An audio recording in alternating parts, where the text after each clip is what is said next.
Hey, I just want to say, first of all, I'm here with Ward Wrestling Live. I'm doing a podcast with NAIA National Champ Andreus. We're doing it here with the Wrestling Hype House with Chris Kelly. He asked me to come in and do some stuff here. He's actually here at my house. Introduce yourself. This is the crib. Welcome to the crib. I've got NAIA National Champion Andreus. If you guys don't know, he's a late Gibson grad. Another one of the Walker George amazing kids that come out of that program down there in Lakeland. He's a multiple-time state placer, multiple-time state qualifier, and of course the big one this year. You finally got it done. You qualified for the NAIA National Championship before. This time you do it again. You qualified, but this time you go all the way, man. Yeah. First of all, man, fuck yeah, man. How about that? You. Yeah, it feels good, finally. Yeah, finally win something, you know? It's awesome, man. And I know talking to you a little bit prior to coming on here and stuff, we were sitting out by my pit over there, and you were like, man, it was unbelievable to see not just the success you had and your school had, but all the Florida kids that you saw in the room there. Yeah, no, it was really awesome. Just like, I even saw a thing like NAIA, like Georgia had the most NAIA qualifiers, but Florida was one behind them. So basically, Florida is like a very big part of NAIA. Yeah, man. And so, which is great, right? Because Florida kids and NAIA, I mean, talk about how far they've come. We saw your school this year beat a Division I school, right? I mean, went up to the Citadel. I know. I love LeBlanc and those guys up there and what they're doing at the Citadel, and I'm sure they're going to grow up to be a powerhouse. Yeah. But that being said, man, getting up there to a D1 school and getting that win, what kind of hype did that bring to you guys? I mean, that kind of just shows you, like, it showed us, but, like, more importantly, showed everyone that, like, NAI is not, you know, levels behind a D1, you know. Like, we can still compete with most D1s. Sure, I mean, Iowa, Penn State, I mean, we probably won't. But, like, 50, you know, like, we'll be able to compete with, like, a lot of these schools. Listen, there's hundreds of them, right? So yeah, we're still training the same way as these guys. Like, people, like, to the normal person, like, they just think NAI and, like, D2 is just so much below D1, but it's really not. Which is crazy because I've had the pleasure to come up to a duel with you and Life U, and and there was other teams around, and I've gotten to get to know the NAIA kind of wrestling community, right? And there's a lot there that have wrestled D1. Division I already. Yeah. And they come back, and I'm sure, so what do people say? Well, they went D1, but they couldn't make it. Well, they went this, but okay, but they were good enough to get the offer, right? Yeah, no, there's plenty of D1 kids that, there's even D1, like Cam Kasari from Lindsey Wilson, he All-American as a true freshman at Ohio State. Then he took his year off, he didn't play. And then the next year, came back to NEI, and he didn't even win. He got second. How about the Portillo twins?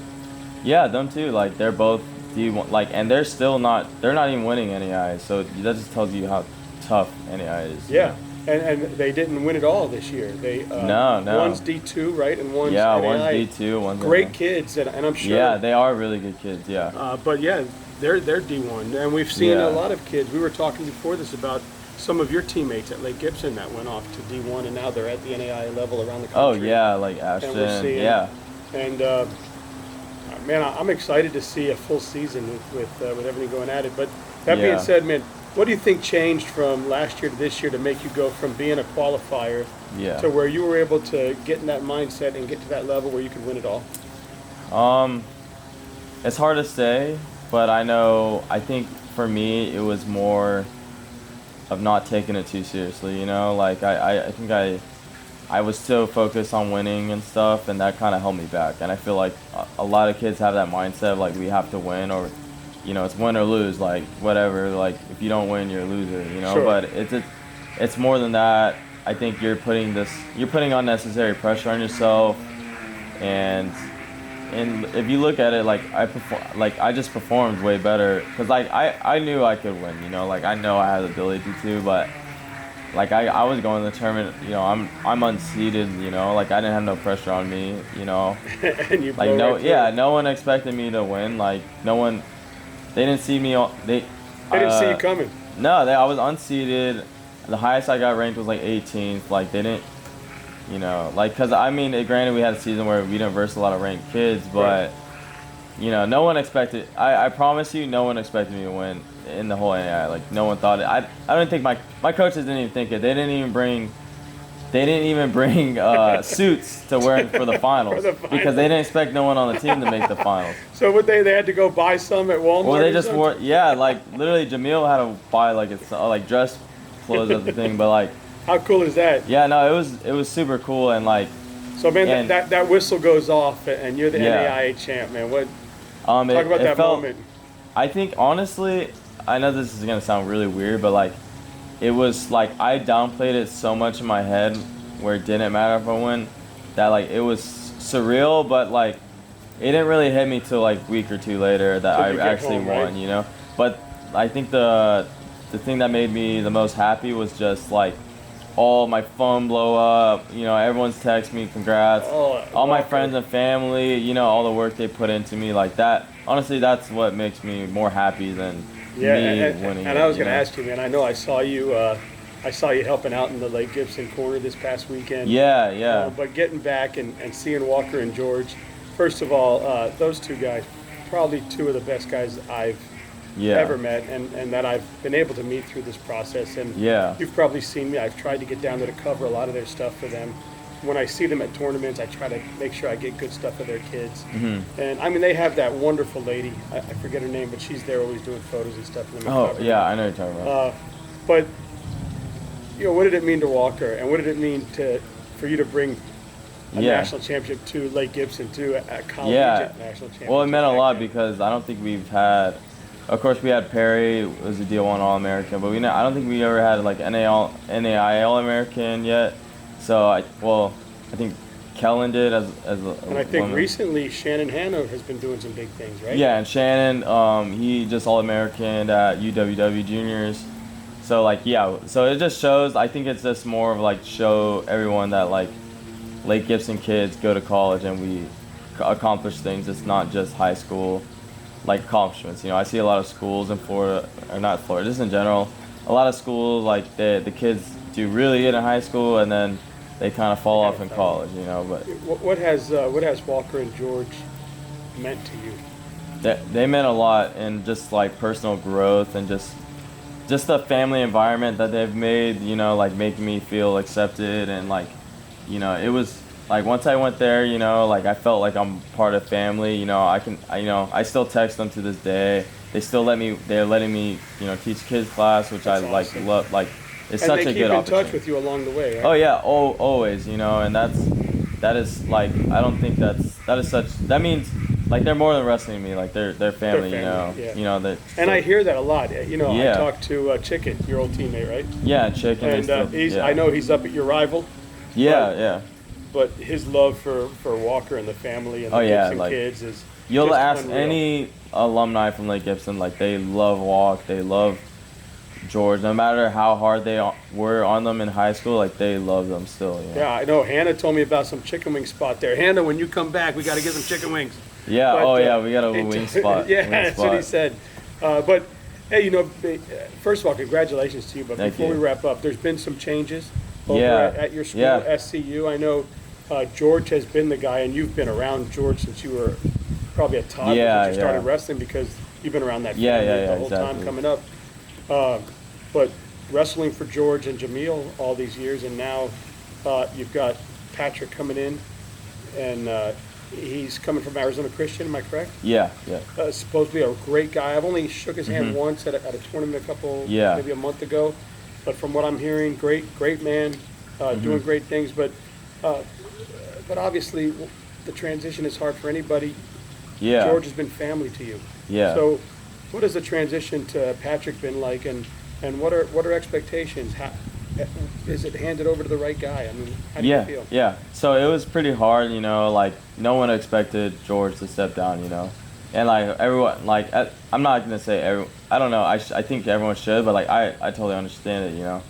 But it was definitely a little hard at first, but you know they announced it was Travis. You know, we were a little skeptical, but ever since he's come down, like I've put in my trust into him. You know, I've never thought about transferring. I'm bought in. You know, he's like one of the nicest guys you'll meet. You know, he's like really, and he's also more of a personal coach. You know, like so he'll text you, he'll talk to you if something's wrong. Like he'll actually get to know you, get to know your family and stuff. That's awesome. So like he puts in so much work already in the program. He's already done the social media, made an Instagram we never had an Instagram for.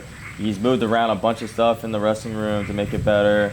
So I see you guys are having a camp now. I believe that camp was Yeah. in place already, but Yeah. he's kind of taken it over. And yeah, he's he's still taking it do over. right? Yeah, he pushed it back because of Florida Pride. But so we're doing the camp.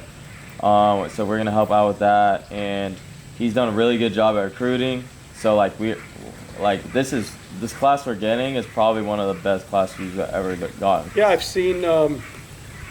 Obviously, word on the street was, man, I hope SU gets a Florida guy, right? I think initially that was kind of the feel, right? Because it's a Florida school, recruit Florida schools, keep Florida. Yeah. But then, seeing the background that he has with the Arizona Christian, coming to another SCU, which is a highly Christian school. Yeah. But now you're starting to see a lot of the West Coast kids coming in that he's exactly with him. Kids from his other school. Yeah. Your buddy Chris Kelly, who's here with us today, and we'll talk to him. Who also Paris Graham kid. Arizona Christian kid. He's highly touted now to the NAIA programs. And I've heard through the grapevine you've got some other recruits you're talking to. So we'll see what happens. I mean, how do you feel about this class coming in? And first of all, you think you can repeat? Oh yeah, of course. Like of course I fully. But like then again, it's also wrestling's not everything to me. So I'm not gonna I don't like putting my pressure on myself. Like hey, I gotta repeat. But of course the plan is to repeat. Sure. And like I fully believe in myself no matter what. So well, now people are gonna have their eye on you. Yeah, and that's the other thing. So the expectations weren't there before. Yeah, now they're gonna be like, everyone's gonna be target on my back. So when I go out, even if I'm wrestling a little dual meet, the kid's gonna be like, oh, that's a champ. Like we gotta go after that kid, which I like. They're gonna come at you harder, right? Because Mom, I just beat the national champ. Oh right? yeah, that everyone's gonna I took the national champ down. I took him down. I took him to overtime, whatever. Yeah, right? so like, or they'll be like, okay, I'll keep it close. I'm not gonna open up, but. That's just something I'm gonna have to adjust to this year. I think that's probably one of the biggest things, but it's also it's what you want, right? Yeah, it's exciting, and like for me, I'm always working on getting better. So this year I plan on being more dominant this year. Honestly, I know I had that target on my back, but now I got expectations for myself. So good for you. I plan on that. I'm not trying to be like cocky or anything, but I want to dominate every match. I want to control every match. I don't want kids like taking me down and stuff. So that's really I love it. Like I got so much more confidence now that I've won. Before I never had that confidence, but like because you didn't know you could do it. Yeah, and then you finally do something, and like I feel like a brand new like wrestler. Honestly, that's like awesome. Like I have a lot more confidence. Yeah. Now correct me if I'm wrong. Family's got a restaurant, right? Yeah, in Tampa. Yeah, where at in Tampa? What's the name of it? Okay, everybody who wants to get some good food, go check them out. You want good sushi for cheap? It's called Ichiban, and it's on Fowler, right by USF, like a couple miles. So there you go, right by UCF, Ichiban on Fowler. I know they really feed good, the room, and I hear it's really good, but it's been good. Yeah. Man, hey. Way to kick ass this year. Thank you. Good luck moving forward. I'm happy that I got to welcome you to my house. I get to meet your buddy Chris with the Hype House, and we get to do something like this. Yeah, exactly. Oh, man. Thank you. Keep kicking ass. Thank you. All right.